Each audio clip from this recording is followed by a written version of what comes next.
Hello, and welcome to the Final Girls podcast, where we explore the intersections of horror film and feminism. This is Anna, co-founder of the Final Girls and your podcast host. In this season, we're tracing the lineage of female monsters in horror cinema, and in each episode, I'm joined by a special guest to dive deep into a monster movie or two. We're coming up to the end of this season now, with only a handful of episodes left, but we've still got some great contemporary horror films to discuss. And today, we're venturing into genre and gender-blending sci-fi territory. First up is Splice, the 2009 horror film starring Adrian Brody and Sarah Polley as two scientists who carry out a controversial experiment involving hybrids. Despite being asked to discontinue it, they splice the human DNA with something else, many things, end up creating a creature that might turn out to be dangerous. I mean, it's a horror film, so obviously the creature turns out to be dangerous. It's a lot of fun. And in the second half of the episode, we're going to be covering Jonathan Glazer's Under the Skin, where an alien, played by Scarlett Johansson, disguising itself as a human female, drives around Scotland attempting to lure men into her van. And once there, she seduces them and sends them into another dimension where they're nothing more than meat. This film is honestly probably one of my favorite films from the last decade. Stunning in every single way. If you haven't seen it, please seek it out. To discuss both of these films in detail, I'm joined by writer and actor Izora Barber Brown. As always, our conversation in this podcast will contain spoilers from the very beginning. And be warned, there is some discussion about phallic poop monsters in the first half. Enjoy.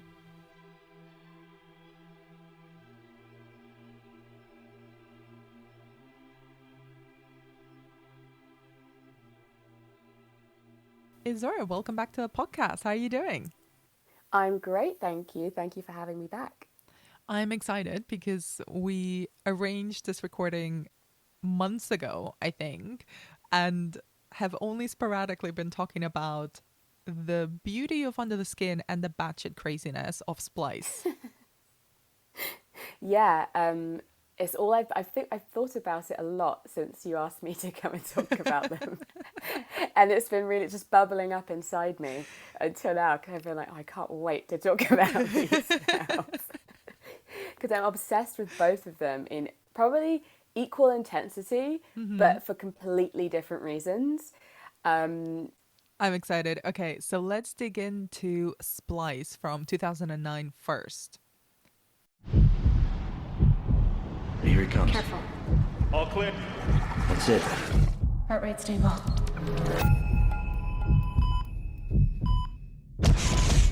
If we don't use human DNA now, someone else will. Regulators and politicians, they tear us to pieces. Millions of people are suffering and dying. What are the moral considerations of that? This is illegal. We're gonna go to jail for this. Human cloning is illegal. This won't be human. Not entirely. It's coming out. It's not due for months. It's slippery.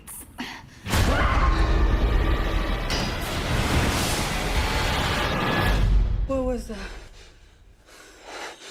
A mistake. Here is something completely unique in the world. It's empty. Clive? Clive? Clive! Elsa, get out! It's dangerous!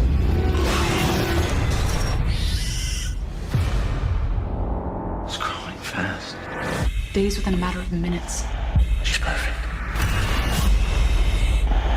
We'd crossed the line. What did you expect when you made it? Didn't you have a plan? You can't let her out. Specimens need to be contained. Don't call her that. What's going on?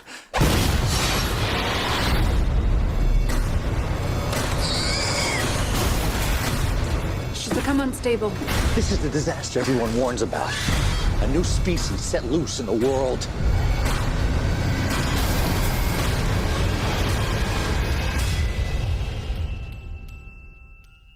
So what is your relationship with this film? So the first time I ever saw Splice was, I think, so I used to live in New York, and I think I was back in New York visiting, like after I'd moved back to London. I think it was a year after I moved back, and I went back to visit. And me and my housemates, when I lived there, were obsessed with horror films. Went to a lot of late night screenings. And so my friend was like, let's go to a late night screening of a new, like, weird horror. So we went to see Splice, because that was like the one that was out at the time. We were like, yeah, it's like an 11 o'clock screening, let's go. And it was me and my 2 old housemates and one other man in the whole cinema, in the whole screen. And all of us were just cackling the entire way, because we were like, oh, this is, I don't know what we expected, but it wasn't this film. And I think at this point, this is like after Adrian Brody's like won an Oscar For The Pianist, yeah. Yeah, he's a certain type of actor at this point, right? So you kind of had assumptions, I guess, about what this kind of film would be, and it just, nothing we thought was going to happen happened. Absolutely wild things did happen. Yeah, and we've been obsessed with it since then. Burned into my memory so many images from that film. I mean, this is all entirely spoilerific, so we can go into as many specific Fantastic. wild details as we want to. But overall, do you think it's a good sci-fi horror film? Okay. Okay. I don't even know what to say. If we're counting, so like if we're on a scale of like sci-fi horror, if we count stuff like Alien and Aliens as, and like The Thing as good, Yes, we do. this is not that. So those are like prestige. So in the same way, like there are TV like prestige shows, right? Yeah. So there's like prestige sci-fi horror. This is like the soap opera of sci-fi horror. This is like, it's very enjoyable, but it's not prestige. It's definitely like the junk food version of that genre. So this is like the EastEnders of sci-fi horror. Yeah, lots of shocks, lots of twists and turns, but it's definitely not like oh, that's really made me think about anything. It's just mostly made me laugh quite a lot, and yeah, there's some good like gory bits. There's like one specifically good gory scene where like there are 2 penis monsters, right? These 2, they're not monsters. Anyway, if you haven't seen, that's going to really throw you off. There's not monsters. It's like these 2 things they make in a lab. Yeah, right? 2 penis-shaped genetic creatures. Which they've made of a hybrid of different animal proteins and DNAs and whatever, Yeah. but they don't look like any animal you've ever seen. They have no traits of any animal you've ever seen. They just look like 2 really fleshy, meaty, weird penises. Or they make a boy and a girl, and they're called Fred and Ginger. But then Ginger turns into, it's very Jurassic Park. Ginger turns into a guy at some point, for some reason that is never fully explained. They're just like, oh no, that happened. So there's a scene where they're presenting these 2 things to, I don't know, like other scientists, like as their big scientific breakthrough. Yes. And they still think Ginger's a girl, but Ginger's a boy now, which means she's very violent.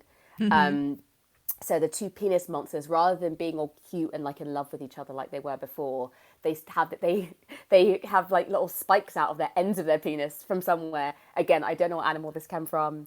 I don't know why the spikes are a thing, but they fight and it's really bloody. And then this massive tank like falls and breaks, and the whole front row gets a splash. It's like very Carrie-esque. So there are some good bits like that, some good like gore.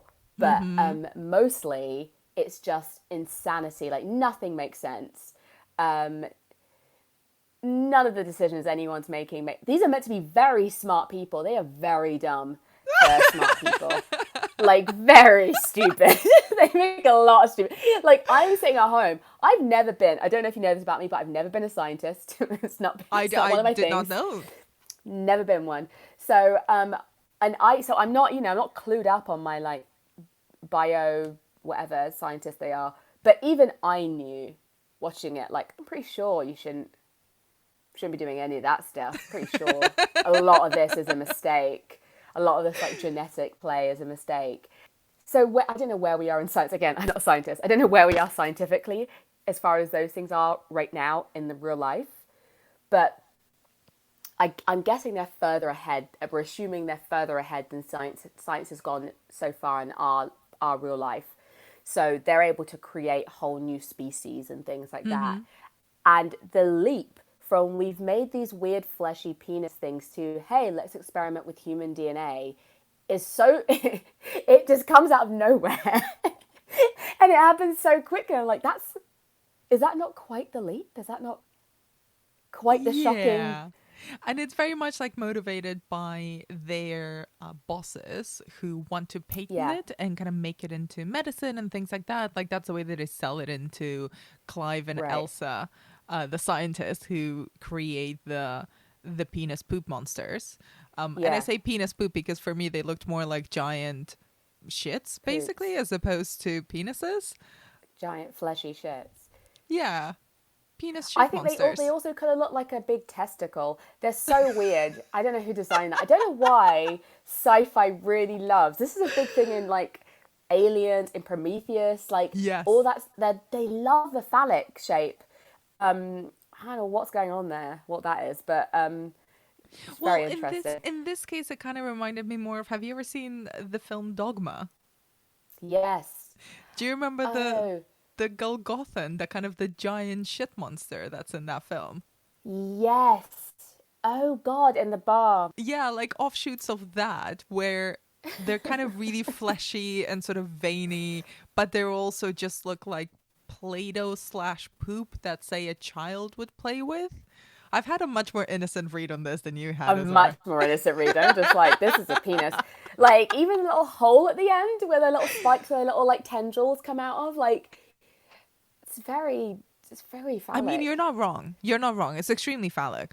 I mean, anyone who's going to watch this film after you've listened to this podcast, you go watch it and then tell me those aren't just weird penises. But I rewatched the film last night and I was taking pictures and sending them to people of the little poop penis monsters. So, you know, they're the highlight of Splice. And they kind of start the whole thing off, but they got forgotten about quite quickly. Like, they get very distracted very quickly. So let's talk about then Clive and Elsa and their relationship. Right. Because they're both our lead characters, are mad scientists, kind of the antagonists as well. What do you make of them? Clive is just kind of a really annoying, like, wet blanket who just kind of lets everything happen to him. Just whatever's happening at the moment, Clive's in. He's like, oh, okay, I guess this is happening now. It's like, I mean, please, get a backbone, dude. And Elsa is so annoying to the point where I was like watching it like, oh my God, I like want to hit her a little bit. Like, she's very annoying. Everything she says, the way she even delivers her lines, some of her line reads, I'm like, oh, you are just, I don't know, like, I don't know where you come from. I would like, and there's this backstory they don't really go into, that her mum was like not a very good mother, right? That her mum treated her badly, and you see her childhood room, which is like this dank little room with like a mattress on the floor and like nothing in it.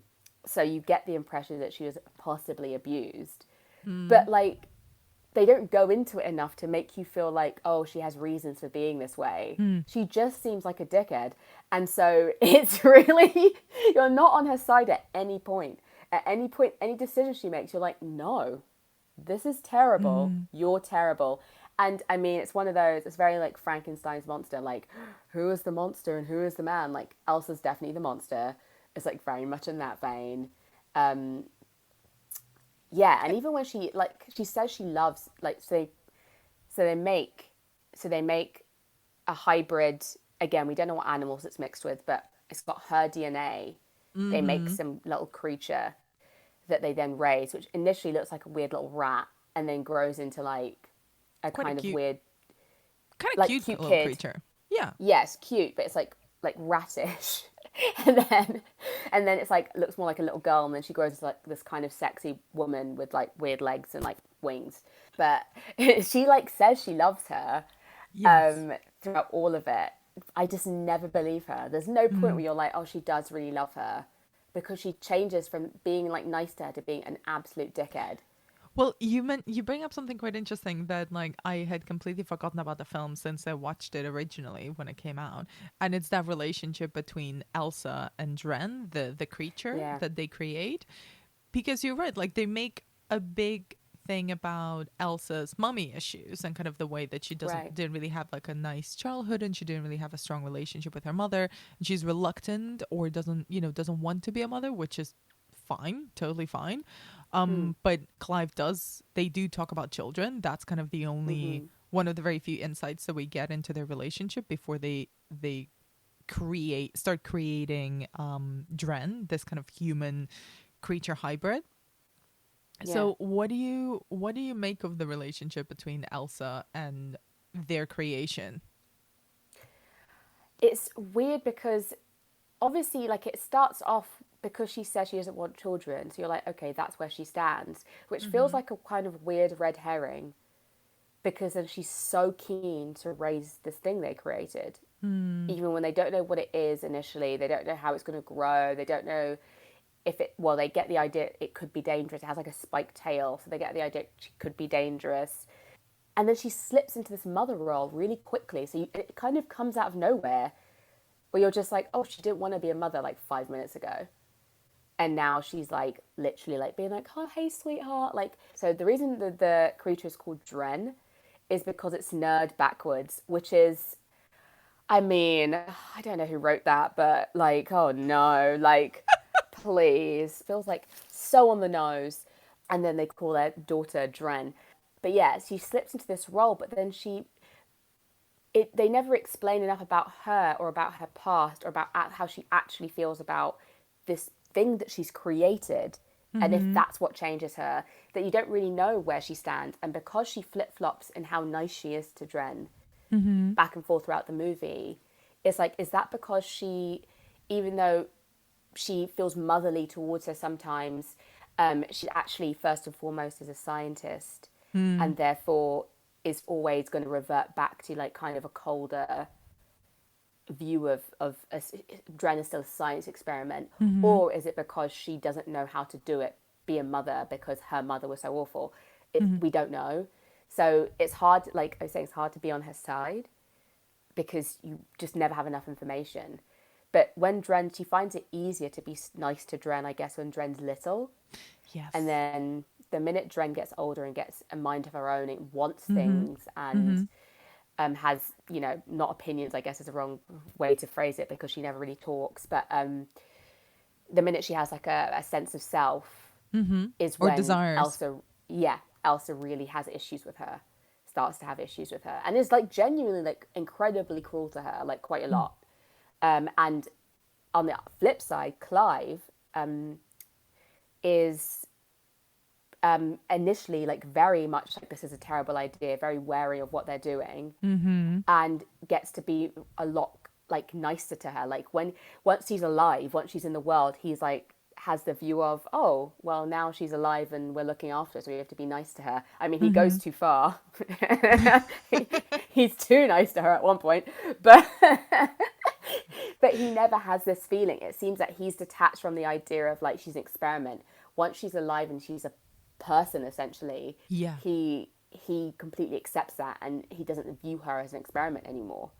And it's interesting you bring it up because there's actually Elsa, without letting Clive know, actually has created Dren with her own DNA, so it is a part of her. So that's also a massive red flag, I'd say, as a scientist. Yeah. Oh, Elsa's nuts. Like, I don't know what she's doing. I don't know how she got that job, but like there needs to be some sort of like process where they do like some sort of like psych assessment, because I was like, she is not okay. Like every decision she makes is bonkers. And I just don't know. Even like literally to the end, her end decision is insane. I'm like, this woman is not okay. Like, we'll come to the ending in a little bit, but Yeah. I wanted to move on because you mentioned it earlier, is that scene where Clive and Dren get a little too close for comfort. So I'm putting it in such a polite way. so polite. Clive fucks Dren, and it's really odd. It's like so bizarre. It literally feels like it comes from she's a child for like a good section of the film. And then you get the impression she's kind of like she ages quicker, right, than people do, which is, so it's like escalated aging. And so you get the impression she's like a teenager. So there's that part where Elsa's putting makeup on her and like, all this stuff. It's like very teenagery. But she's like, got boobs and stuff now. And then she develops this crush on Clive. There's one bit where she wants to be outside and she tries to run away and she figures out she has wings and is about to fly away. And Clive says, Elsa, we need you. No, Dren, we need you. We love you. And she turns around and gives him this huge hug. And you see Elsa's face just be a bit like, like she doesn't like it. But at that point, it's quite innocent. And then he's just nice to her. And then Elsa finds drawings of Clive that Dren has done, like loads and loads of. And so it feels like Elsa's a bit jealous that she's obviously cares more about Clive than her. And then there's one bit where Clive they have cameras set up in Elsa's, and Dren's kept in a barn of this farmhouse, and there's cameras set up in the barn to like keep an eye on her. And there's a bit where Clive is watching the camera, she's swimming about naked in the water, and he kind of is watching her, and then like goes to touch her screen, and then like stops himself. I'm like, wait, where did these feelings come from? Like, truly, where did they come from? No idea. And I think it's kind of implied that they come from the fact that she has some of Elsa's DNA. It doesn't make it any less weird. Right. I'm like, so if Elsa had a child, would you feel like, sexy? Like, no. Like, what are you doing? Like, you've raised it. It's, like I said, it's very Woody Allen. It's very like, this is tinged with weirdness. And then he goes into the barn at one point, and I guess Dren's kind of decided that she's going to seduce him. She's naked and she has her wings out and she like kisses him, and he's like, Dren, no, we can't. We shouldn't do that. And she gets like quite like, she's like upset. And he's just looking at her and he's like, Dren, no, we shouldn't do that. We shouldn't do that. As he like leans in. That is literally the script from the porn film.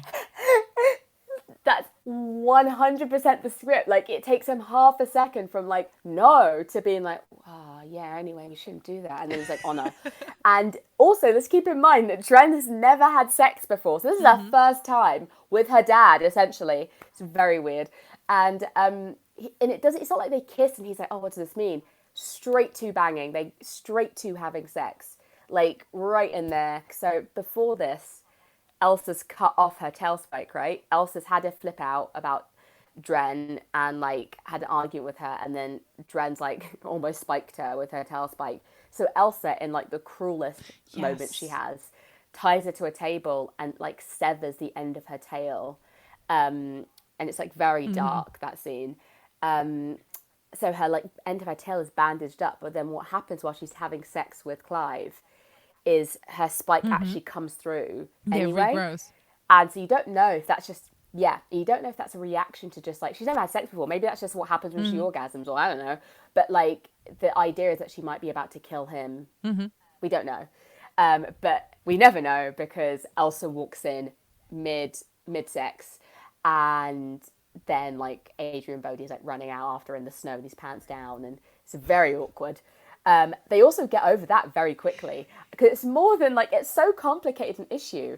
It's like, not only have you cheated on your long-term girlfriend, you've also cheated on her with essentially daughter that you helped raise. There's also a science experiment. It's like, you'd think that type of situation would deserve at least a conversation. That should be like the big crescendo of like the whole thing, where they're like, what do we do now? Barely a 5-minute conversation, where he somehow tries to turn it on her, talks to her about how she's like, how they're confused, and it's a confusing situation. What they've done is her fault because she started experimenting in the first place. And I was like, I don't know. No. I'm pretty sure you could have decided not to do that, Clive. Honestly, don't know how you got there, what the reason is. It's just so crazy. I didn't really know what the reason that's in there. I honestly don't. Like, I don't. I mean, it definitely adds weirdness to the whole relationship, I think. Like, it was one of those things where there's always, like, because the design of Dren is so confusing in many ways. Like, I wanted to ask you kind of what you thought about the effects of the film, because we go from like this sort of phallic poop creature to essentially, she's played by an actress who's played by a woman, but there's sort of just elements Yeah. that make her slightly inhuman. She's got sort of like a split across her forehead. Her sort of eyes are a little bit too far apart to kind of be quite to look like a human woman. Yeah. And she's got a big tail, and like I focus on the really subtle things, like she's got a big ass tail and she's got wings. Also a tail. And she's got like hoof legs that make her about, I don't know, 7 feet tall or something like that. So she's very clearly like a really, I think the design of her is quite confusing in itself.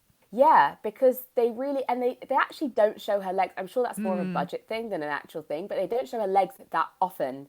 So sometimes you forget that because she looks like a woman. She also has like she only has 4 fingers, right? And she looks like a woman kind of from the waist up. So you kind of forget, and then there's parts you're just like, oh, this is weird. So not only is he having sexist, yes, there's woman-esque elements to her, but she's not like a human woman. So it's also like this interspecies, like with like it's very weird that he's like gives into it so quickly and easily. But I do think the graphics are actually like rewatching. I was like, they actually hold up. I think fairly well. I believe what I'm seeing. Like, do you know what I mean? It feels real enough that I don't feel like I'm not taking out of the story by like some weird little graphic things or anything. The wings are particularly beautiful, and even her hands are really well done as well. Yeah, I think the effects like really stand up actually, and the performance is really good. Like the actual performance of Dren is actually really good as well.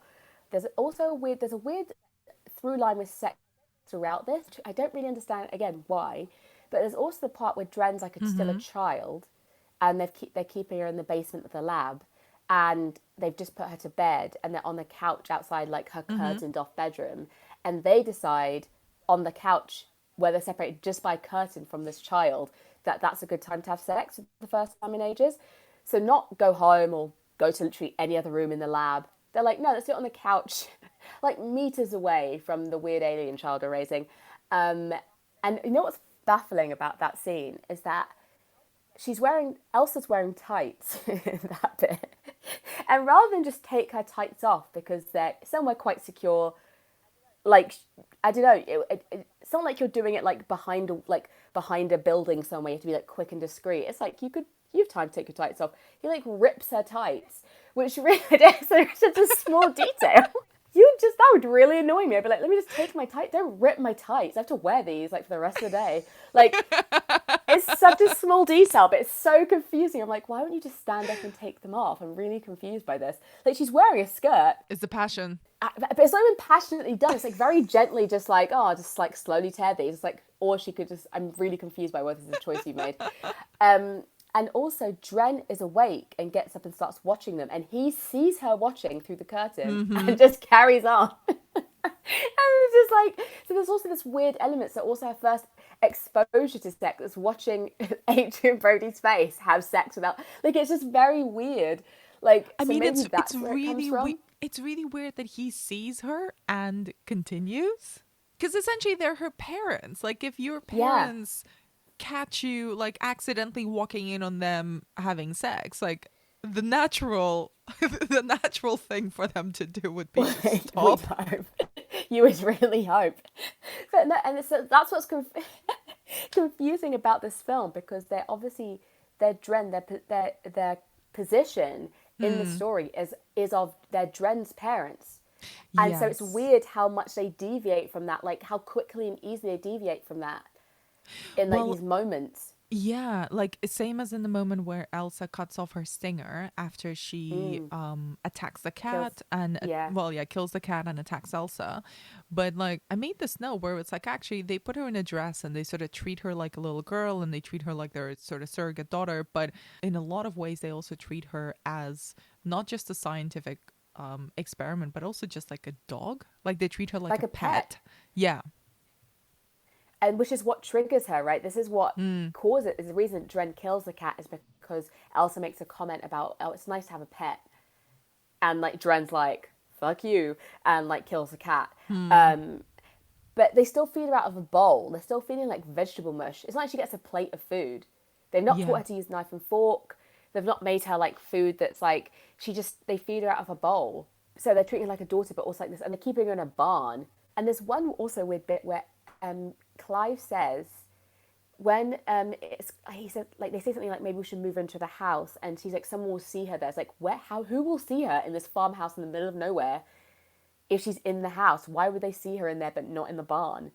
Like, lots of weird choices they make, and it must be very confusing. And there's never a thought for how Dren feels about anything, about her being alive, about her being kept in this barn, about her having no one to like be around, or like her being the only one of her. And also it's never discussed what other DNA that is involved in that, considering the first things they made, penis monsters, are these unidentifiable, you couldn't tell what creatures, what parts. Dren is quite detailed and quite like sophisticated, and considering that the whole thing is that they're scientists, they're not very curious about the DNA they've used, the strands they've used, and like how they're manifesting in a brand new creature, a brand new animal. They're not actually that curious, it seems. I don't know, it's very odd. They're like the strangest scientists in the world. They start neglecting their actual work, their actual scientific work, and they don't seem, apart from what she can learn and do, they don't seem very interested in Dren as like a creature. They have not one conversation about the fact that she has wings. Like, not one. They see it, and it's never mentioned. She just has them. And you're like, oh, I'm interested. Like, are you guys not interested in how this has happened? And there's not even a question in their mind. So when Ginger, the penis monster, turns into a man, they don't go for a second like, Dren has some of that same DNA. Maybe we should be keeping an eye on that. They're not even doing regular blood tests or anything on Dren. There's nothing. There's no monitoring. It's very odd. That is actually what happens. So there's like essentially 3 endings to this film. Yeah. So there's the moment where Dren turns into a male version of this alien hybrid that she is, and rapes Elsa, and then Clive's attacks him, and then gets murdered by male Dren. Yeah. But then Elsa could save him, but kind of doesn't. No, she just kind of stands there and watches it happen. Yeah. And then because she's Elsa. And then Elsa essentially takes a whole bunch of money from the corporation they were working for to give birth to the creature that she's been impregnated with as a result of that assault. And there's also the ending before that. So the bit where they're like, we have to, like, I think they essentially decide they have to kill, or they have to do something about Dren. They have to end the experiment. So after Elsa catches Clive and Dren having sex, they have this conversation and decide that they actually have to, or they get found out or something, or they're about to be found out or something like that. So they're going to kill, essentially they come to kill her, which Adrian Brody has done once already. When she's a child, he tries to drown her, and then it turns out she has like I was going to say aqualungs, but I don't know, that's a scientific term. Something. She's got amphibious lungs. That's it, aqualungs. But and so it's kind of like Elsa's like, oh, did you know? And he's like, yeah, I totally knew. But he's I was definitely not trying to murder her. Definitely not trying to murder like our new child.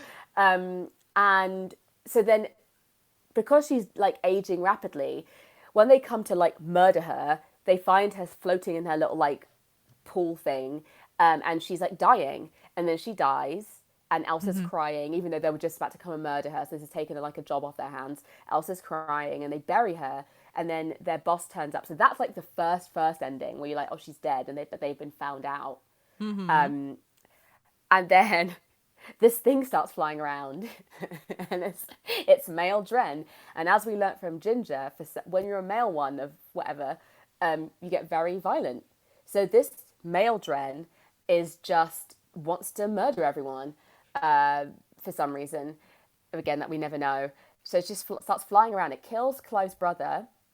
It kills their boss. It attacks Clive, drags him under the water at one point, and then finds Elsa. And there's this like really dark like rape scene.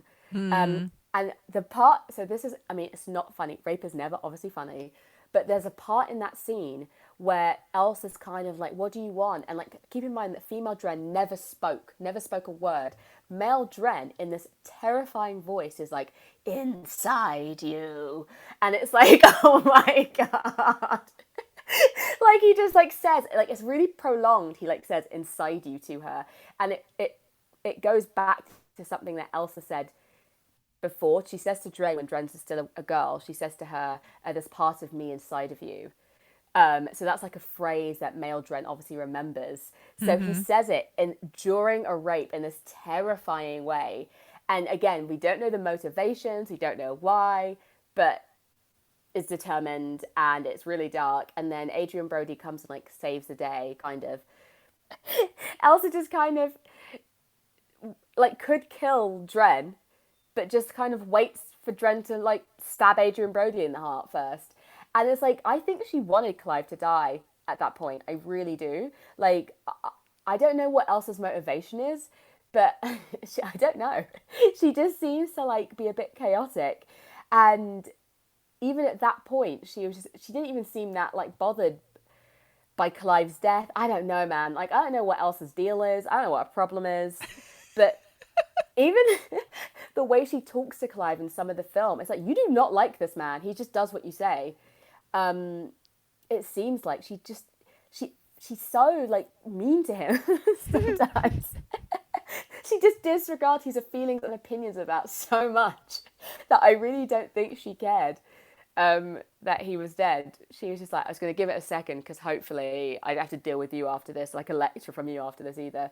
But yeah, and even the rape is also so, the levels of that as well. So it's her child who was a girl, is now a man, but has part of her DNA, which has now raped her and impregnated her, which I don't even know. Who even knows what that child is to her? It's like her grandchild, but it's like she's like the grandma and the mom. I don't even know what that is. I mean, Splice 2 would be just someone trying to untangle what relationship Elsa holds to that poor alien baby. And who even knows what's going to come out like? Oh, like this is, and she's so unbothered. At the end, what's really like off about it, she's sitting, they don't show you that she's pregnant straight away. She's talking to like this high up in like the science company. I don't know any of my science words. I have no science words today. Like high up in the science company, which I'm sure is not what it's called. But she's like top scientist. And they're talking, and she's talking about how much money they're going to pay her, and obviously they give her everything she needs. And then you see Elsa stand up and then she's pregnant. And you're just like, what is going through your head that you were like, you know what? For science, I'm going to keep this baby. Like, what the fuck? For science. For science. And it's like, first of all, none of this has been for science. This has all been for Elsa. It's like, there's a part where when Clive realizes it's Elsa's DNA in Dren, where he's like, you didn't do this because you just wanted to see what happened. You did it because you wanted to like you wanted to have a small, like a version of you. You wanted to pass on your genes without actually going through childbirth. This is why you've done it. And she doesn't deny it. So I'm just like, it was never really even about the science for her initially. So is this just another version of this? Where she's just like so obsessed with herself and then she's like, I'm going to try this again. It's going to go way better this time. I mean, I just don't, in my head, that baby's going to tear out of her like an alien. Like it's not going to be a normal birth. It's not going to be okay. Like, what's it going to look like? I have no clue. I love that you've already like, I have been thinking about this film for 11 years and have like been writing the sequel in your head. This is your weird alien baby that probably somehow still has Adrian Brody's DNA in it as well, because maybe when he had sex with Dren, his DNA is mixed up in there. So I bet that's part of it. Like, who knows? I think you should pitch it. I mean, I think I am. I think I am. Whoever's listening, any producers out there, I'm good to go. I'm ready to write this.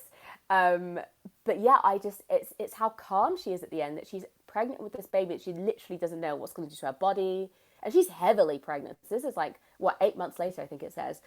And we have no idea what the baby, and the head scientist lady kind of goes to her, no one will blame you if you decided not to go through this. And like, Elsa's like, what's the worst that could happen? And you're just like, oh, like truly, please get this woman a psych evaluation immediately. What's the worst that could happen?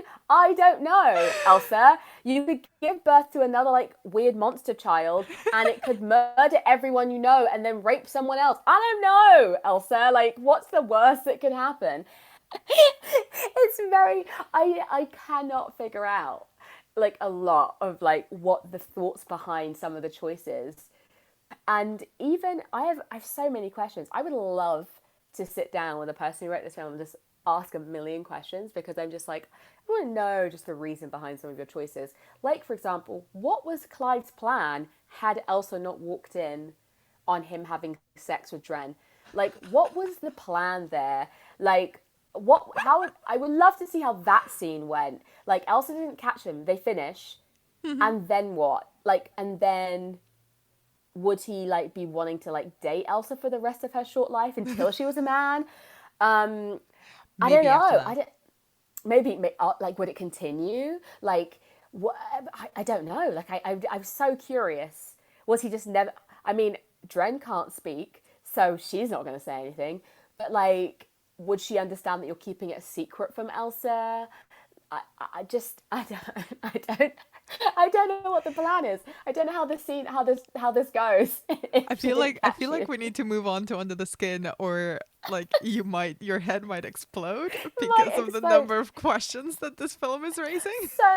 But I love it. It's so wild. Like, please watch it. It's so wild. But like, also, I do think it's weird that they don't let her speak through the whole film. Dren never speaks, and then the guy version of her has language, or like finds words. I find that really odd, like a really strange choice. And I think the film thinks it's quite female-centered.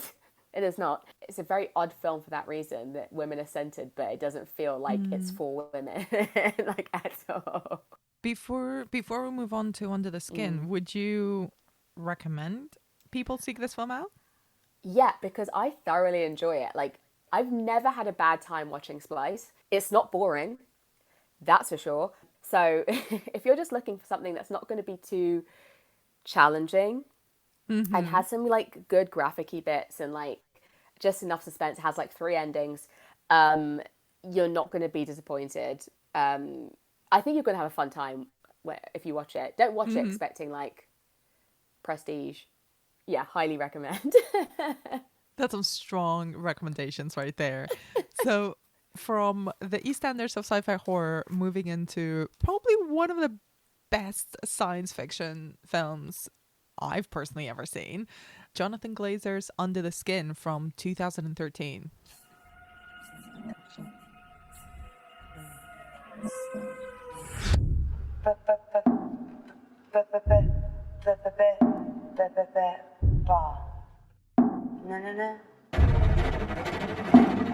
So you live alone? Yes.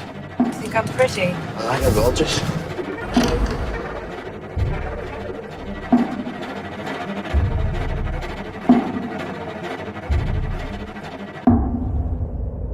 Come to me.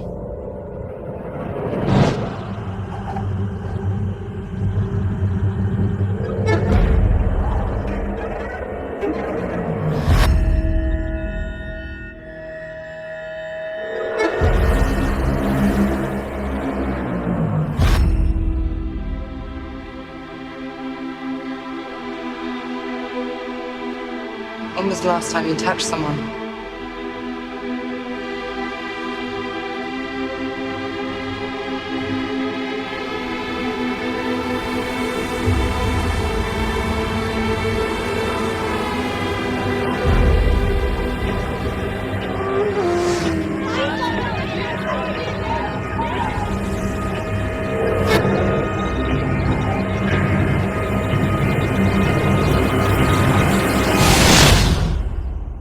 You don't want to wake up, do you?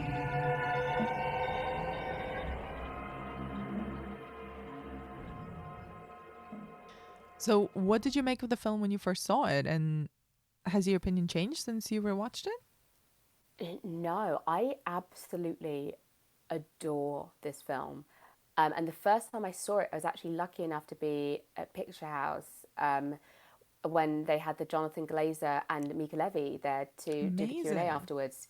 And it was, and usually, like, I think, have you ever been to a Q&A? You know that sometimes it can be like not very informative, not very interesting, just kind of like you don't really know why they're happening. Yes. But this is one of those ones where it was just so amazing to have that because it was such an interesting film and I really didn't know what to expect when it started and I had my reservations about Scarlett Johansson. But this is what made me be like, oh shit, she's like an actor. She's an actor. Like she absolutely nailed this part and it's so low. It's, considering it's sci-fi, so much of it is so low key. It's so like just pared back and but beautifully done. I think so. When I the first time I saw it, I was with like a bunch of people I worked with at the time at Picture House, and afterwards I think we were talking about it for like 5 hours. Afterwards, we like went to someone's house and we just could not stop talking about it. Wow. There was just always something else to talk about. There was just always something. And rewatching it, actually, there was stuff I noticed, or stuff I guess sometimes some things I remembered, or stuff I noticed that I hadn't noticed before. And I was like, there's so much in this film. It's so rich. Yeah, in comparison to Splice, it's like this is like prestige. This is like top of the line, top notch. Like, Yes. it's so good. Let's start with something you mentioned a little bit just now, and it's the casting of Scarlett Johansson. So this in and of itself is kind of a really bold choice. You know, this is very much kind of an art house film. This is very much a Jonathan Glazer film. It's a British production, and Johansson at this point is probably kind of one of the biggest, if not the biggest, female star, kind of above the title level Hollywood star. And reportedly she sort of waited for about 4 years continuing to be attached to the film while everything was sort of sorted out and production actually began. So what do you think of the choice of casting her and of her performance? So I think, so from the Q&A, from what I remember, she fought really hard to get this part. She really, really wanted it. And I think a lot of people advised her against, I think like probably her team were like, probably a lot to do with like there's quite a lot of nudity for her in it and stuff like that. And there's, you know, it was going to be this like kind of not big budget, not necessarily going to be seen by a lot of people. And she was definitely on that track. I mean, I know she's in Marvel now, but she was on that track. She was like always a romantic lead. She was that girl. That was her like branding. And I think she was fighting against that because she knew she was capable of more. And that film really did open a lot of doors for her. It just gave her different roles. It just meant that she could do both. She could do Marvel, but she could also do like Marriage Story or whatever. Like, she just got taken more seriously after it. So I completely understand why she fought for it. And as far as casting her, it makes sense because the role she was playing before, she is like kind of like Megan Fox in that kind of way where she is always seen as like, she's sexy, just visually, like that's always attached to her. When she's the role she plays, she's that girl that everyone fancies. That's like kind of the part she gets. Yes. So obviously gorgeous, so obviously like, and like because she's curvy and stuff, like so easily sexualized, that it made sense that it was her because the whole point of this alien creature that she plays in Under the Skin is that she's a woman that guys would have a hard time saying no to. For what she has to do, which is essentially go around hunting men to take to like the goo, is that it makes her job easier if she looks like that, and so it made sense in that front. And I actually quite like I just said, there's a lot of nudity in it, and none of it's really sexual. None of it's sexualized. Actually, I don't think it's done so well, and I mean right from the beginning, and that you didn't feel at any point that she was being exploited. It actually felt like the first time that maybe Scarlett Johansson had like this decision she made about her body, like showing her body in that way. And she looks like a regular woman. I think that was like part of the, you know, she's not the fantasy like, it's a woman's body we recognize. It's, I don't know, there's something quite comforting and because she's so nonplussed by it, especially like when she's nude, because it means nothing to her because it's not really her body. So you're tapping into something that I find so interesting about this film, and it's kind of the way that she is performing the idea of what it is to be a woman, and Right. what it is to be a woman who also looks like that and is always constantly looked at. And Yeah. because because she isn't a woman, she is an alien in this sort of woman suit. She's not fully aware of the codes, but also kind of Yeah. is. Like, it's interesting that she sort of tunes into this flirty hunt, and she knows exactly how to maneuver the men that she's hunting down to lure them into the goo, as you say. So what do you think kind of how do you think kind of she taps into this more performative aspects of being a woman? So what's interesting about that? So she was actually driving around Glasgow, just talking to random guys who were actually just like not actors, and that's why they made her look quite different. She put on a bit of weight for the role. They had her obviously in like her hair black and stuff because they didn't want her to be instantly recognizable as Scarlett Johansson. But also because she's driving around Glasgow, people aren't going to assume it's her. They might, even if they thought it looked like her, they'd be like, "Well, it's definitely not, because why would she be here?" But so she was really actually, Scarlett Johansson's performance was actually performing as this, if you see what I mean, like she was actually doing this, just talking to random guys and trying to get them on side, which is quite an interesting thing as well, like quite an interesting performance thing. But also, I love the fact that the way that she's driving around and looking at men is the way we usually see women being looked at, women who are going to be targets or being hunted or Yes. be viewed as prey.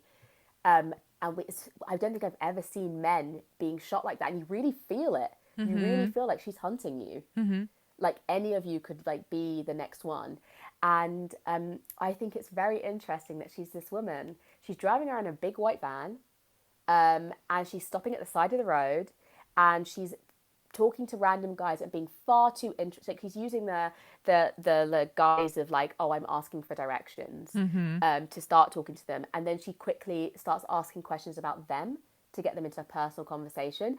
And I was like, this is like a million red flags in one. If you're a woman and this was a man, he would so clearly be hunting you. Like, it'd be so off. This man in the white van stopping and asking you too many questions about yourself and then offering you a lift. You'd be like, so I can get murdered? 100% no. But because men don't have to ever think about that, it's just not even in their head. You're so Like, right. some of them are slightly wary, but they're never really wary enough. And when they get in the van, they just think they're in there. They're like, oh, lucky me. It's like, doesn't cross their mind that they're in danger. And I was like, this is so interesting, because it would be the absolute opposite.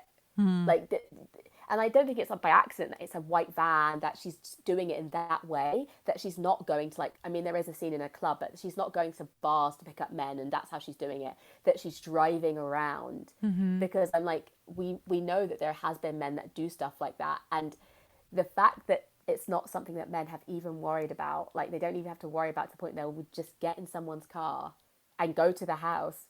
It's interesting as well that none of these men at all question the fact that someone who looks like Scarlett Johansson Right. wants to engage in conversation and wants to Right. get them naked and take them to some place where presumably they're going to have a sexual encounter. Right. And these are regular guys, these regular Joes. It's like, oh my God, really hot girl. It's like, you really think what's happened here is that, and obviously to the point that when I said she's talking to real men, like some of them are in the film, I think one or two of them are actually two guys that they weren't actors, who she actually talked to and stopped, and then they actually put in the goo, because they like they said they agreed to do it, but they were just regular guys. And like, so you thought up until like a director popped out and was like, oh, actually it's a film, it's Scarlett Johansson, say hi. You thought this beautiful woman had driven up in a van and was like, oh, let me just start chatting to you. Oh my God, get in my van. Oh my God, let's go have sex. And you were just like, yeah, of course that's what's happening to me. Of course. Just a normal day. Baffling. The mindset, it just really shows you the mindset of men and how different it would be. And it's such an interesting and like flip of like a gender role without being heavy-handed. He like completely flips it on his head, and you're rewatching it, I was like, this would be terrifying. if you're a woman. This would be Yeah. absolutely terrifying. And it's also the way she she knows the way to get to them is to ask them lots of questions about themselves. Mm-hmm. That's all she does. And just kind of smiles and laughs at their compliments and just like is kind of a bit giggly. And I'm just like, literally, she's not even really doing anything. She's asking some fairly mundane questions and then smiling a lot. And that's enough. I'm like, it's unreal. it's so clever. And I'm just like, wow, it just took so little for you to get into that woman's van. Like, that's amazing. And it also, like, it's interesting because you're like, if I was so inclined, if I was a woman that wanted to go drive around and do that, part of me knows, like, I think women generally, like, the idea that there is kind of an easiness. If you didn't care about who you were trying to have sex with, or like if it was any guy, that you could just be charming for 5 seconds and they'd probably want to have sex with you. And you wouldn't have to, it wouldn't be anything you said. It wouldn't be anything. It's just like you seem like a woman who might want to have sex with them. So that's enough of an incentive.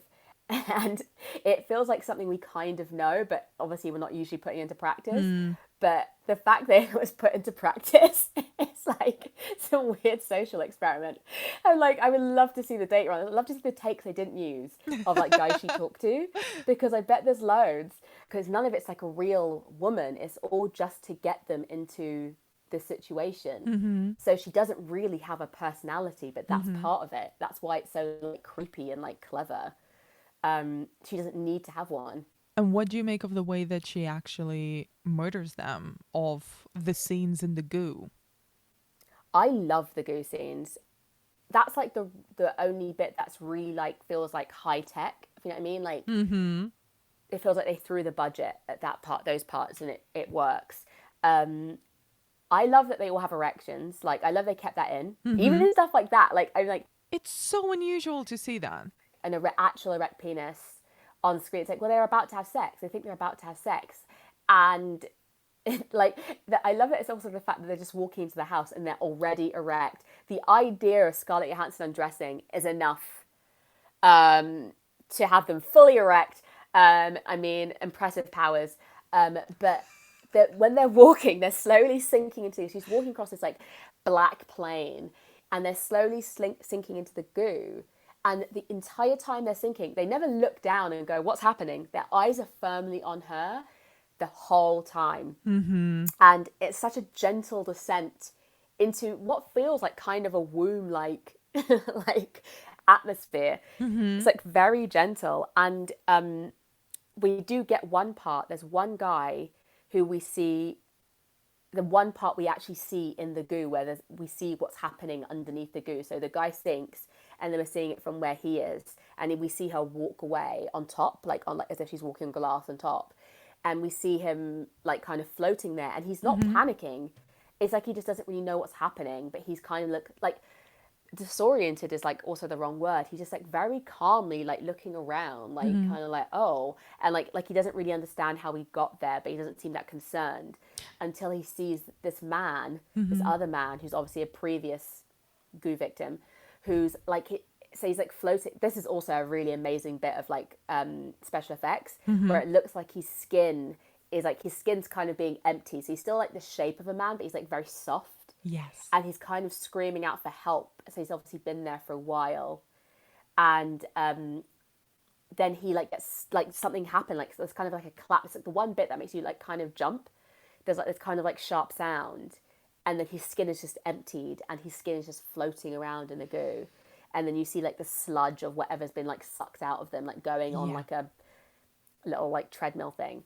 And it's they like never they're explain what's happening. It's like they're floating in some sort of anesthetic, so that they never seem to be in pain or screaming, which in itself is kind of an interesting reversal of the thing you were mentioning about before, of kind of when we're usually seeing men sort of hunt down women on screen in horror films and thrillers and stuff.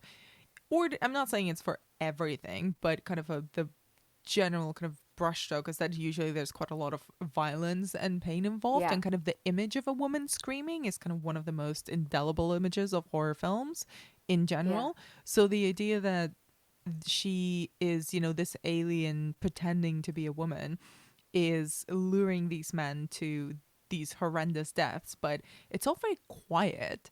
It's very soft, and like they sort of slowly walk into the goo and then float around as the life and their, I don't know, energy bodies are sucked out of them, and it's just skin left behind. It's very eerie but like beautiful to watch, and everything is scored with Mika Levy's amazing soundtrack, which Which is like another character, like yeah, what do you think of throughout the that? film. So in the Q&A, actually, Jonathan Glazer talked about this quite a lot, because he's saying how he basically told her certain scenes and she'd make something and be like something like this, which is how they started working together. And her sound was just so specific. And obviously she's just like a genius, I think, with like, she's just an amazing musician anyway. But it's so specific to this film. Like, it feels like she has made everything for every moment, that it becomes part of this other character, like it becomes something else. It's like this whole other section. You really notice it, but not in a distracting way, in a way that adds to the beauty and adds to, like, I don't know, just the atmosphere of this film, because there's actually not that much dialogue, right? There's not that much talking in this film. But you don't notice, I think, and I think a lot of that is to do with Mika Levy's score. You'll just be like, you're being swept along. It's just so beautiful. And it also, like, especially the bits in the goo bits, so there's the same music when they start walking into the goo. And it's this impression that it's not this, it's a slow beat, and it's not this violent kill. It's not this like sudden thing. It's actually quite gentle. And these men are actually, like, as told by their actions, are actually like in a good place when they're about to die. Like, they think they're about to like have sex with this beautiful woman. They're actually like, you know, as a happier death as it can be when you're sinking into goo. Do you know what I mean? Rather than it being like, oh, you're terrified just before you die. It's actually just like this very like, and she's undressing. So she keeps the illusion alive up until they've sunk. So obviously once they start sinking, I'm pretty sure she could just stop undressing and like let them sink. But there's no point where she's like callous, where she just stops and like turns around and like, where they know like, oh, she's like fucked me over.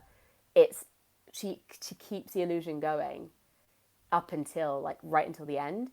Yeah, and it's interesting because she's definitely portrayed as unfeeling. Yes. This alien doesn't understand, doesn't have any interest at the beginning anyway in human feeling.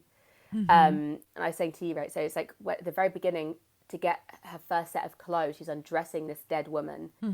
And she's not rough, but she's also not gentle. It's not the way that a person would gently undress another person. It's just functional. She's got her own kind of brand of cruelty in a way, by not really seeing these people, men, and the kind of the one female body that we see her, you know, steal the clothes off from. And then quite notably in the beach scene where she murders one of the guys, we don't really get a sense of her having any sense of humanity. And No. I was wondering kind of what you thought about that scene in particular, and whether that scene in particular was kind of a turning point for the way that we saw that character.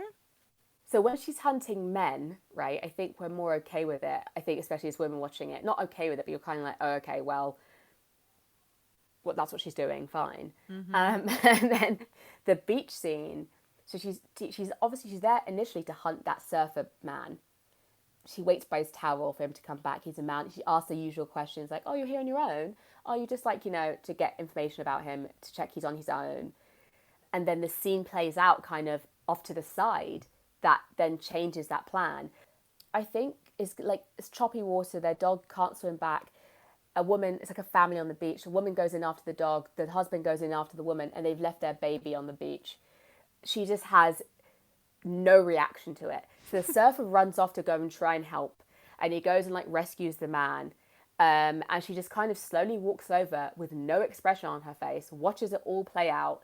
The surfer gets back. The man runs directly back into the sea to try and find his wife. And then while the surfer's exhausted from just saving this man, she just like finds a rock that's the right size, smacks him over the head once, and then drags his body away. And the whole time a baby is screaming on the beach. Like, and I mean like, and it's such a, I actually remember it as longer from before I rewatched it. I remember that scene because it stuck so. It felt like I think in the cinema, it felt like it went on for ages. Just hearing a baby cry and watching a woman drag a body and not even once glance at the baby, Yeah. not a thought in her head. That is not her concern. Doesn't even register. And I think it's such a clever device to be like, oh, she's not a woman. She's not a person. Like, if you needed any more proof that she's not a person, she has no reaction to it. So she can't even hear it. And Yeah, and I think there's parts of it before, like there's a bit where she's talking to one of the guys, and he kind of is a bit wary of her when she stops in the van, and he's like talking to her, and he's a bit wary and wants to get away, and her face, from being very smiley, the minute he's gone, her face just drops, and she doesn't really talk unless she's talking to like her prey. She doesn't really say anything at all. I think she says maybe one word as her, as in like when she's not hunting, which is like to the guy who she ends up like staying with. When he's like, do you need help? And she says yes. I think that's the only word she says. yeah. And what do you make of the kind of the moment where she starts becoming a bit more aware of who and what she is?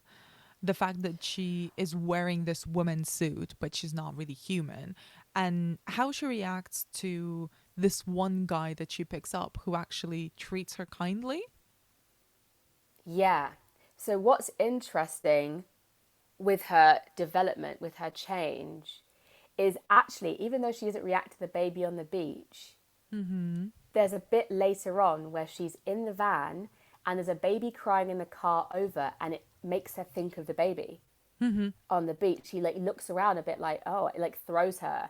And there's this whole thing with mirrors where she starts like every time she starts noticing herself in the mirror and she starts getting really fascinated. There's a whole thing with eyes and mirrors, and like she starts really looking quite hard at herself, like trying to figure something out, like not really knowing. She doesn't seem like, maybe she's not sure where she ends and like her woman suit begins at this point, like because she starts staring for quite a long time, quite like hard at herself and trying to figure something out. And she takes pity on Adam Pearson's character and lets him go. And we don't even know how he starts sinking into the goo. We don't know how he gets him out of the goo. And we haven't mentioned them yet, but they're these motorbike men who I think are just numbered, like called the bad men in the IMDb like cast list. But they are kind of like monitoring her, so they're like kind of her bosses or like handlers in some way. So we're assuming aliens too. And they kind of come and clean up after her after she's killed someone if there's stuff to clean up. So they come and take away, there's a bit on the beach with them as well, they come and take away the surface tent, and they also just walk past the baby. The tide's coming in. You know the baby's going to die. It's really dark. So when she lets Adam Pearson go, she goes on the run, effectively, which is like a really strange choice, because before this, we haven't really seen her make choices in that sense. And she goes on the run because she knows that she's not meant to have done that, and they're going to be looking for her. Because maybe she's like she's not doing her job effectively. And there's a theory that I have that the woman that she undresses at the beginning is actually like an old one of her. You see what I mean? Like, oh, I like that idea. That's like the old one, because I don't understand why they go get a random woman's body to get her clothes. It feels like they could have just sourced clothes from somewhere else. It feels like they're collecting that one and doing like a transition to their new model they're dropping down. But my theory. And yeah, and there's also the filming changes. So after she starts paying more attention to herself and starts like there's a bit where she trips over as well, which they just filmed it from CCTV, where they just had her trip over in the street, and people came to help her.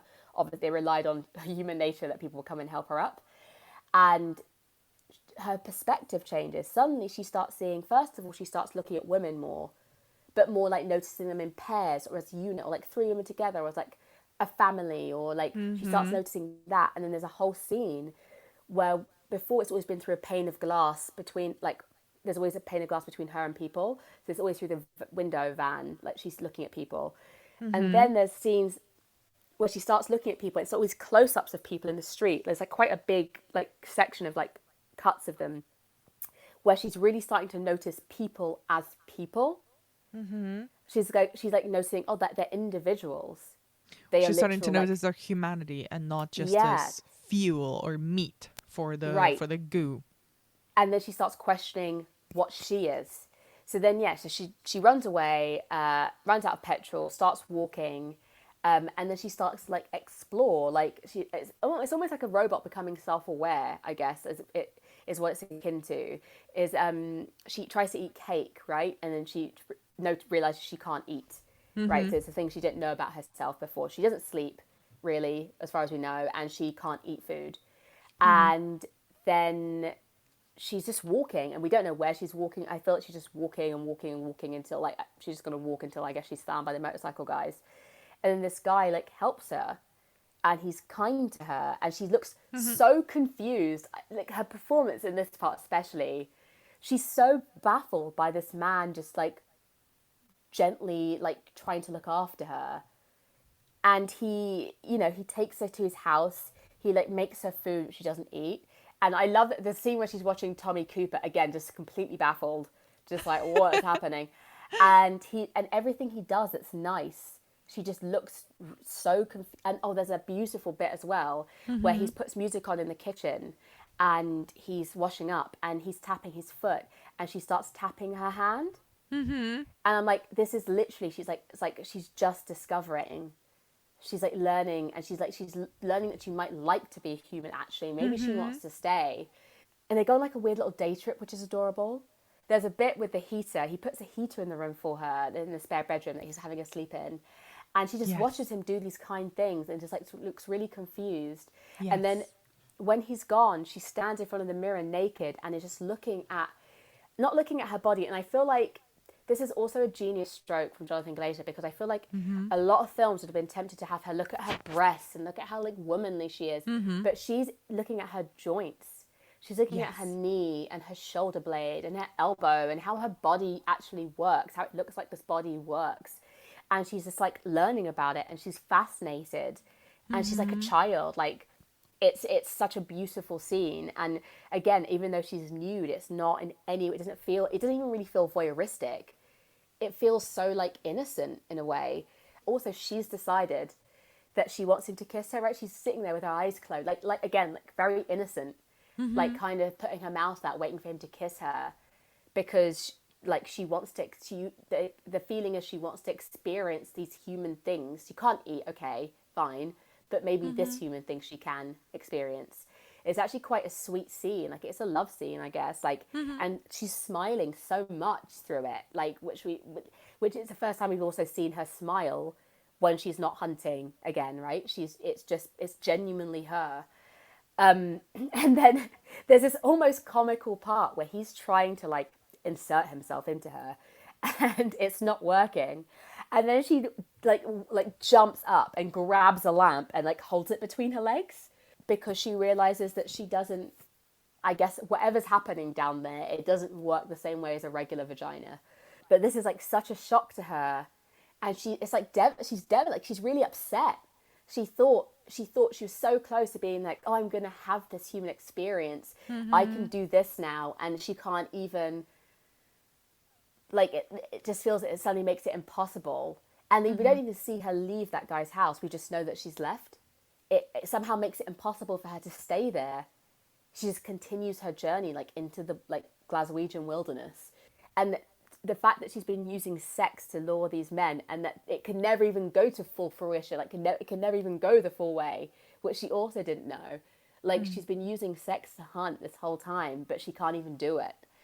And what do you make of the way that when she is sort of in the wilderness by herself and quite distraught, and she gets attacked by I guess just a guy who's working out there in the forest, and he literally, I mean, he attempts to rape her, but as I mentioned before, obviously he can't, but he kind of, I'd say that he does, because he literally rips her human skin off and reveals the actual alien being underneath, which is kind of all featureless and slick and completely sort of opaque and black in color and kind of almost shimmery. And it's, I don't know, it's such a sad scene for me. What did you make of it when she's staring at the Scarlett Johansson shaped suit that she was wearing? such a sad ending. And I think it's also interesting. So Jonathan Glazer flips it again in that scene where she's walking in the woods and that man starts talking to her. He's doing the thing that more common than we know that men do when they're predators. He's talking. He doesn't say anything. He's just talking and talking at her. Oh yeah, it's like good paths around here. You know. Oh, you won't get lost. It's fine. It's like a lovely. Are you on your own? He like slips in. Are you on your own? Oh, are you like? And he like finds out just enough information to know she's not with anybody. And so suddenly it's like, oh, he's a predator. He's doing the same thing she was doing at the beginning, but not as nicely, not as gently, and in a way that he doesn't even matter that she says anything back. He's just gathering information, and she's suddenly going from this powerful being who could lure men into the goo with just like enough smiling and like whatever, to this victim, to this person who seems so like fragile, almost so vulnerable, and she's completely at his mercy, and he knows that. And I think like how we were talking about how the death of these men that she was hunting was so gentle in comparison to the violence she experiences at the end of the film is such a stark, it's like, oh God, this is horrible. That when the minute she's actually, and the more she's become a woman, the more vulnerable she's become, the more she's actually engaged with being a human woman, it makes her so much more vulnerable. Witnessing what he's done and like realizing that she's not of this world, rather than like just run away, his thought is to go back and get like gasoline and set her on fire, which is so horrendous, so violent. And I'm like, the fact that this is like her violent end, when like, yes, she was killing men, but it was never, it wasn't cruel. It didn't feel cruel. And this such a cruel ending for her just feels really unjust. If you're a guy that thinks you can have access to any woman you want, where you're okay violating a woman, the level to that violence literally knows no bounds. It's horrendous. And the fact that he's trying to rape her, and even though Scarlett Johansson uses sex to get these men, there's never that element of it. They're not going to be abused in that way, where he was trying to abuse her. And even if he managed to, if she was a human woman and he managed to actually rape her, he would have killed her. This is what we learn about this man. This is what we learn about the violence in that way, the sexual violence. It's such an interesting like way to turn this on its head and to end it as well. It's so sad. And it's just a devastating ending that she couldn't get to, where she was figuring stuff out and she didn't have enough time to learn enough about it. And he's destroyed her. And also I wonder what would have happened because obviously the motorcycle guys are after her. So I wonder what would have happened if they had found her. Would she have been killed anyway? Would she have been taken back? And there's something quite menacing about the motorcycle guys. They are called the bad men. As well, and so they have a threatening presence. There's a bit where one of them is examining her, and he's really close to her face, like examining that she's still like working properly, I guess. But there's this looming threat of violence, and it's just really interesting that even when she's at her most powerful, it's like men are like, it's 3 motorcycle men who control her, and then she's at threat the whole time at the end anyway. The one place she felt safe, she couldn't stay because she's not woman enough. It's I just think it's so clever. I think it's so beautifully done.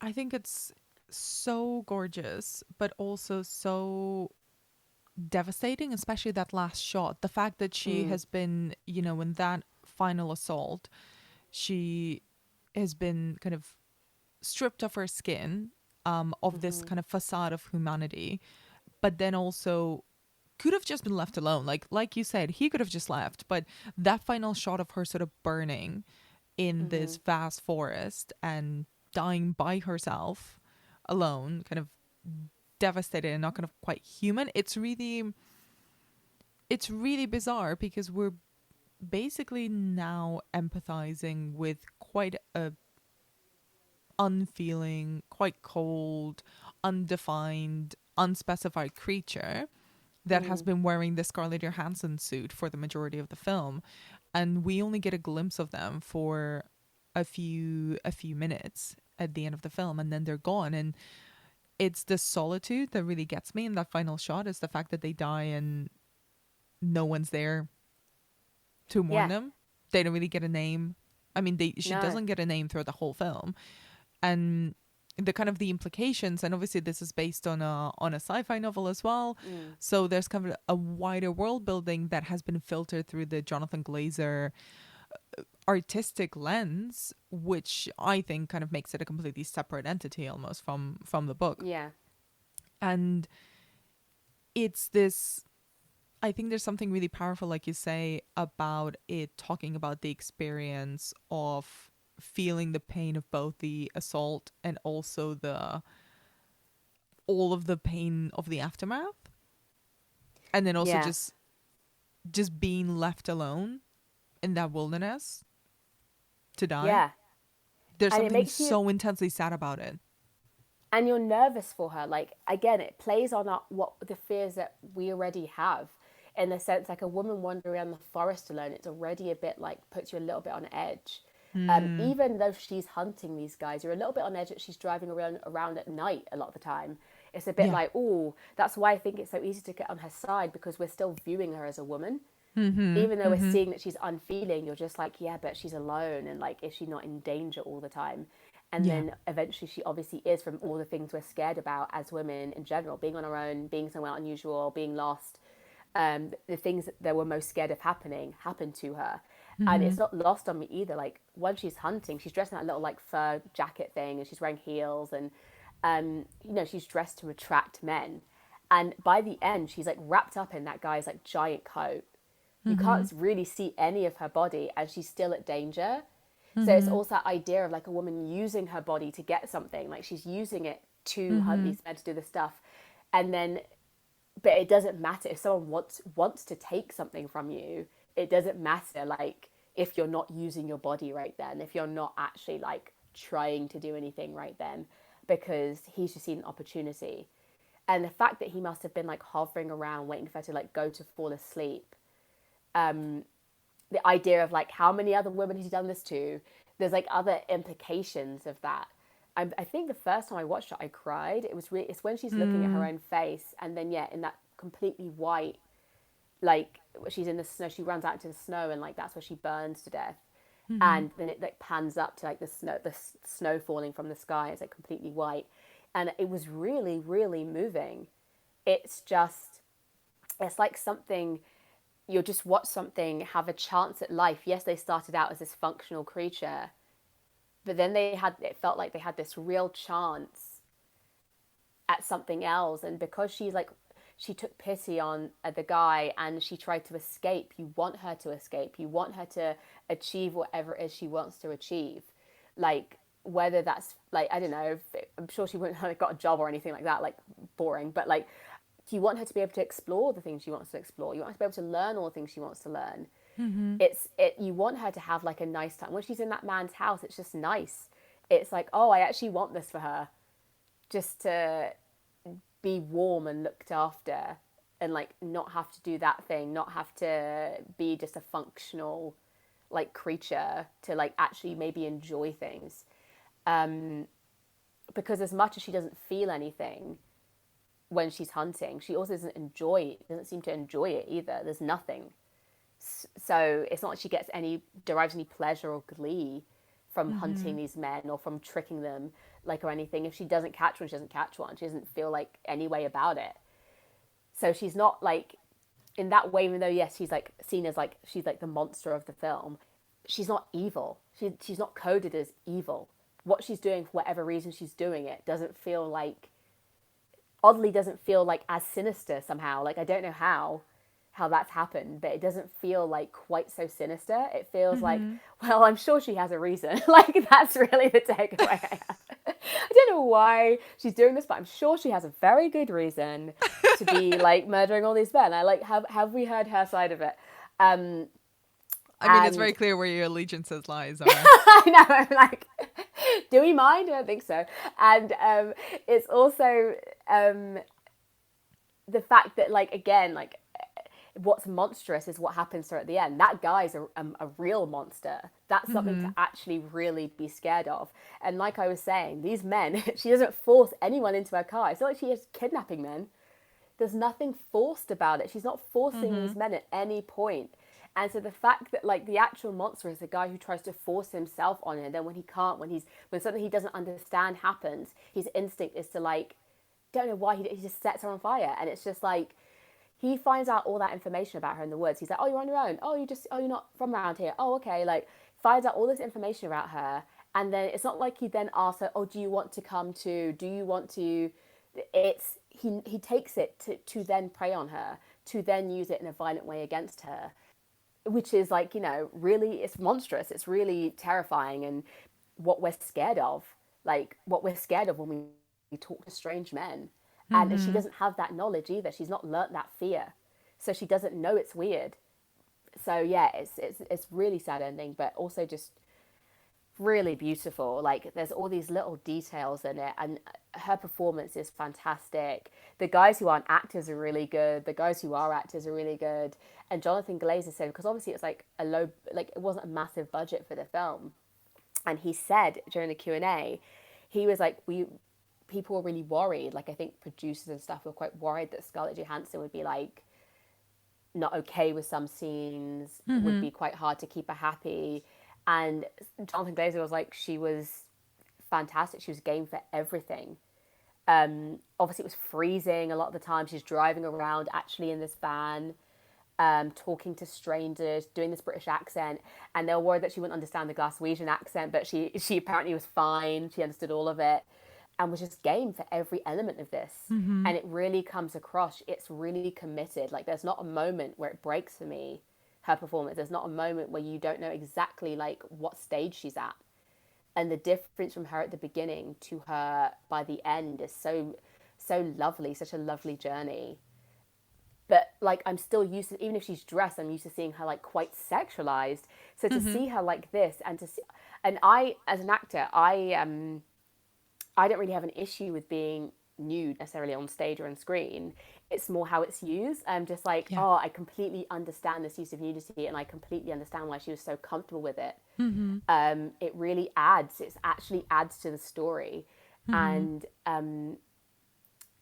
yeah, I think it's just so gently, so tastefully done. Like Jonathan Glazer, what a brilliant man.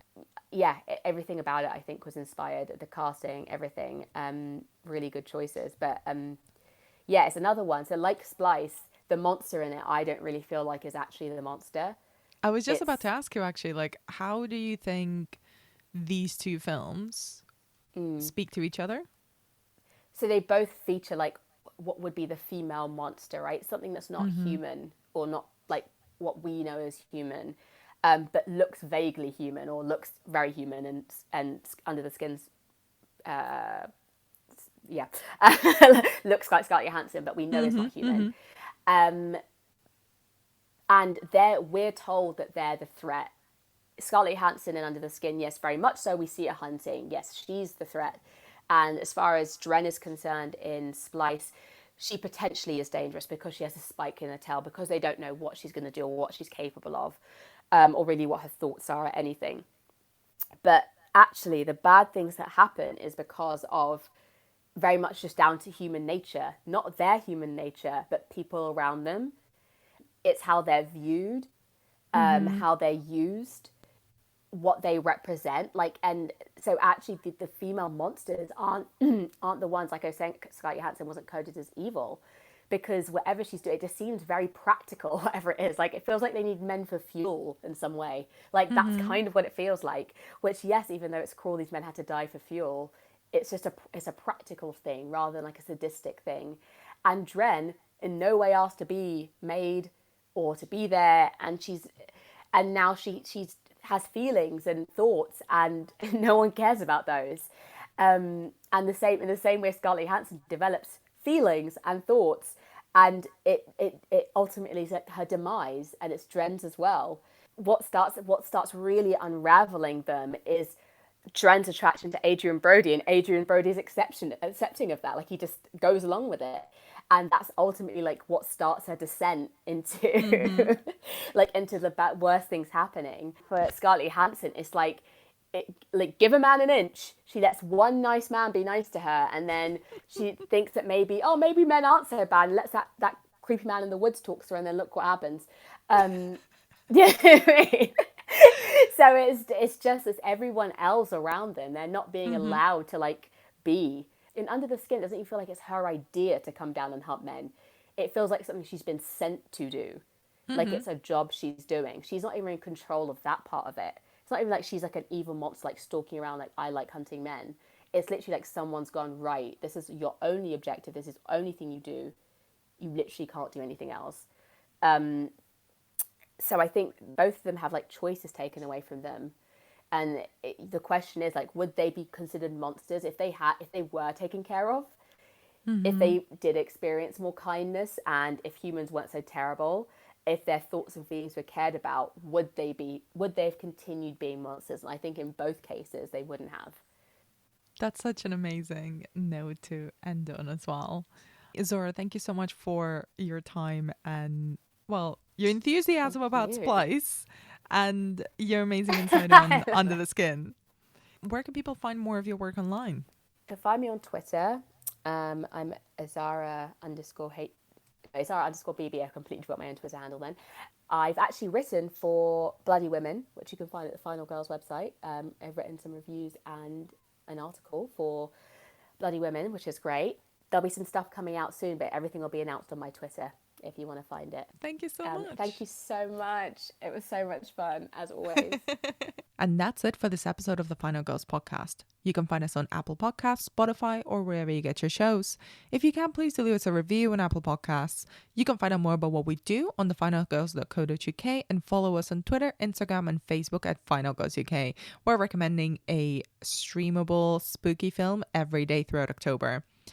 You can also follow Izora on Twitter at Izora_BB. And I can be found freaking out over the Craft remake over on Anna Be Demented. Thank you for listening. And next week, we're going to be talking about murderous puppets and dolls, covering Annabelle and Bride of Chucky with podcast fave Becky Dark.